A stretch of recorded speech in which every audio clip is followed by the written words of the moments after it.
Baik pemirsa, kami masih akan melanjutkan perbincangan mengenai laporan yang kali ini juga tengah ditangani oleh Polda Metro Jaya terkait dengan ijazah Presiden ke-7 Republik Indonesia Joko Widodo. Mbak Kurnia mungkin menanggapi juga apa yang sudah dijelaskan dan disampaikan oleh Pak Ito tadi sebelumnya mengenai poin-poin kriminalisasi dan juga bagaimana yang sudah dikerjakan di Barreskrim Polri. Ini juga ada bobotnya Mbak, ini juga saling terkait dengan apa yang sedang berlangsung di Polda Metro Jaya. Kita percaya itu ada bobotnya ya kan. Nah tetapi kita juga kan tidak naif dalam hal ini ya Mbak. Karena kita juga kan berdasarkan banyak pengalaman yang terjadi di masyarakat pada hari ini. Membuat kita itu ingin berhati-hati. Tapi juga waspada terhadap setiap penegakan hukum yang terjadi. Ya, saya mau bilang begini. Sebenarnya tidak ada yang menginginkan peristiwa ini terjadi sampai Mbak bilang orkestrasi tadi ya. Tapi yang kami lakukan ini mungkin sama halnya sebagaimana the president or ex-president can do wrong, ya, can do something wrong begitu ya kan. Jadi artinya bukan berarti beliau sebagai pemimpin administrasi kemudian kelanjutan daripada eksekutif itu tidak salah. Memang ya kan? apa lagi sih Mbak yang mau? Bukan apa lagi ini kita hanya kepada ijazah palsu saja ini ya. Maksud saya begini loh, kan kami ini meneliti hal tersebut dan sudah panjang ini perjalanan. Tetapi karena kami meneliti ini, kami dianggap berbuat mencemarkan nama baik dan fitnah, kan itu masalahnya Mbak.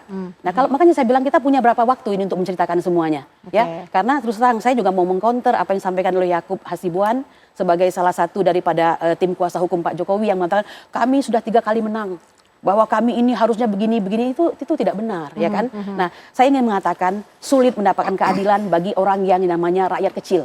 Dalam hal ini Bambang Trimulyono dan Gus Nur ya. Saya bilang tadi 592 itu di mana mereka ditangkap yang akhirnya berubah menjadi pidana itu, ya. Pasal perkara 319 dan 318 kemudian naik banding menjadi pasal 272 dan 273, kemudian naik lagi kasasi menjadi 4850 dan 4851.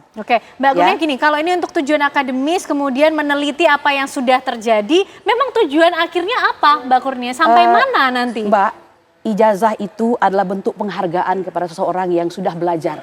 Kemudian menghasilkan sesuatu.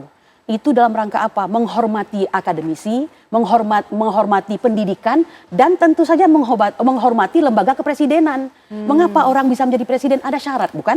Kalau seandainya syarat itu tidak terbengkalai begitu saja, bisa siapa saja dong yang menjadi. Kan begitu. Dan ingat loh, tidak ada yang mewajibkan harus UGM ataupun UI ya, sertifikatnya atau ijazahnya, tapi SMA. Ya kan? Nah ini kan juga makanya saya bilang tadi yang kami teliti di perkara yang pidana itu menyangkut ijazah SD, SMP dan SMA. Sampai nanti ya? SMP dan juga SD juga akan bahkan itu lebih dulu ketimbang yang UGM ini. Baik Mbak Kurnia. Mas Andi gimana nih? Sedikit lagi Mbak. Singkat saja Mbak. Karena saya juga harus mewakili perasaan daripada para akademisi tersebut ya. Kita ingin tahu. Perlu diketahui kami ini tadinya nggak kenal secara pribadi dengan Bang Roy Suryo, dengan Dr. Rismon Sianipar dan Dr. Tifa ya. Karena yang mengajukan Dumas ini kami TPUA. Saya kebetulan bendum TPUA tapi nggak pernah pegang uang.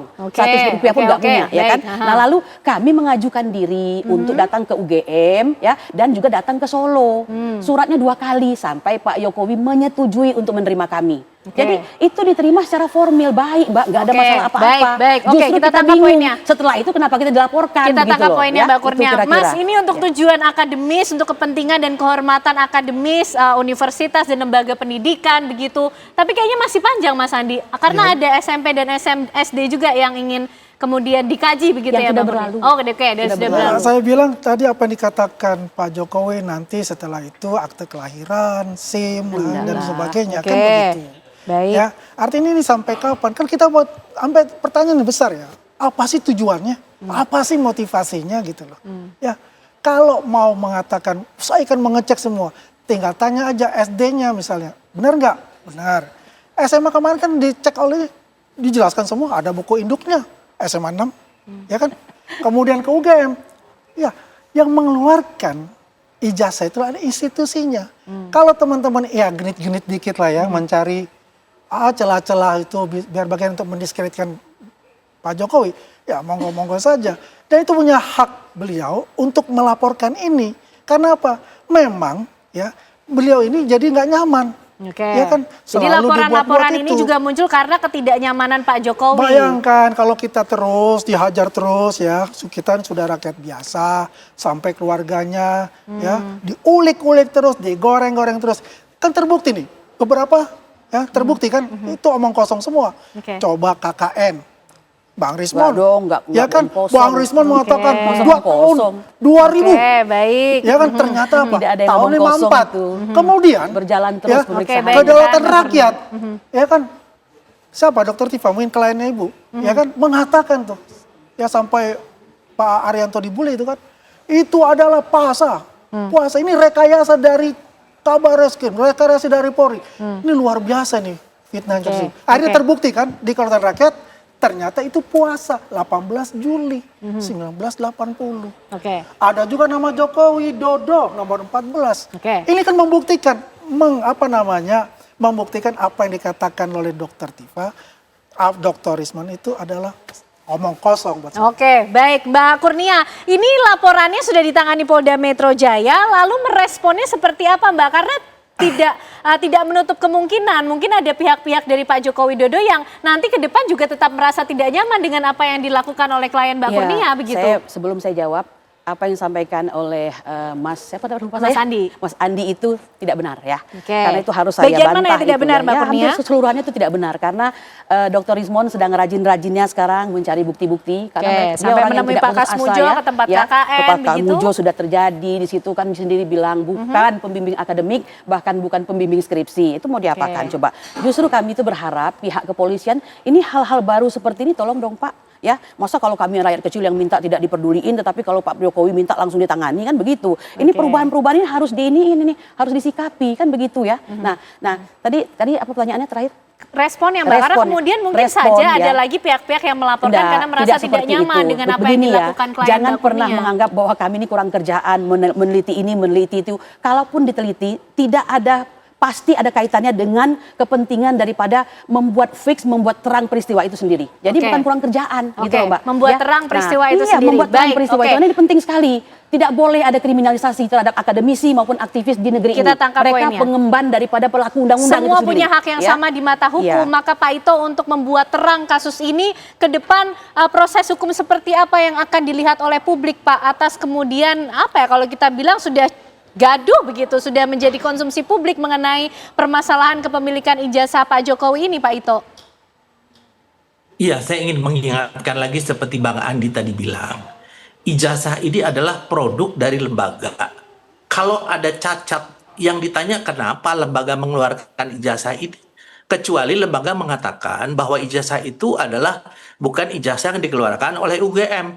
Jadi kalau ada namanya hasil KKN, skripsi dan lain sebagainya, itu bukan merupakan daripada untuk proses penyelidikan di kita. Itu adalah kalau misalnya yang dilaporkan UGM. Ini kan yang dilaporkan Pak Joko Widodo. Nah sekarang begini Mbak ya, bahwa hasil yang sudah dilaporkan kepada Bareskrim tentunya ini bukan kriminalisasi. Kalau memang ada penelitian nggak usah dilapor dong. Ini kan dilapor otomatis menjadi satu proses kasus. Kasusnya kemudian dilakukan penyelidikan.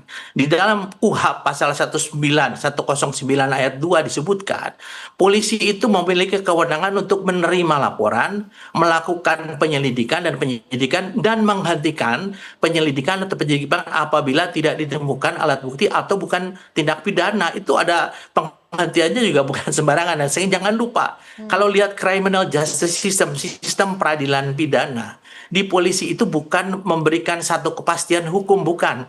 Kita bukan di bidang keputusan hukum, nanti di pengadilan. Di pengadilan lah kita tunggu nanti ada kepastian hukum, apakah memang betul menurut hakim ijazah tersebut palsu, sehingga menggugurkan tuntutan terhadap mereka-mereka yang dianggap mencemarkan nama baik dan memfitnah, atau ijazah itu menurut hakim cukup kuat dijadikan salah satu alat bukti sesuai pasal 184 ayat 1 ya. Karena di sana kan ijazah, keterangan ahli sudah ada yaitu dari Puslapfor. Keterangan para saksi sudah ada dari 37 dari lembaga, teman-temannya dan sebagainya. Dan ada petunjuk nih Mbak, kalau memang penelitian kenapa harus diumbar melalui media ya, medsos, sehingga membuat orang kan nggak nyaman. Mungkin bagi pihak-pihak yang sekarang melakukan penelitian, kalau terjadi kepada dirinya sendiri juga pasti nggak nyaman. Pasti nggak nyaman, apalagi kalau memang dia tidak merasa salah. Nah sehingga disinilah kita tunggu bukti di pengadilan, sehingga tidak ada lagi drama-drama yang mungkin bisa terjadi. Karena polisi sekali lagi hanya unsur penyidikan Mbak ya, fungsi penyidikan. Kemudian nanti kita tunggu di penuntutan. Kalau jaksa menganggap polisi ini tidak cukup bukti, ya kita harus menghentikan. Tapi kalau menurut jaksa cukup untuk dibuat sebagai rencana penuntutan, nah berarti tugas polisi selesai. Jadi dari Barreskrim memang harus diserahkan kepada Polda Metro Jaya untuk bisa memenuhi unsur-unsur yang dilaporkan. Demikian, Mbak. Baik, tidak hanya kemudian di pihak kepolisian, kita tunggu nanti bagaimana jaksa bekerja. Apakah kemudian kita akan melihat status tersangkakah dari kasus ini, pemirsa? Kita akan tunggu tentunya. Terima kasih malam hari ini Bapak Ibu sudah hadir bersama kami di Apa Kabar Indonesia Malam, Mas Andi, Mbak Kurnia, dan juga Pak Ito Sumardi. Terima kasih sudah bergabung di Apa Kabar Indonesia Malam. Sehat selalu semuanya, dan usai jeda pemirsa, kami akan menghadirkan sejumlah informasi lain dan juga pembahasan yang menarik tentunya untuk Anda bersama dengan Vena Kintan. Vena.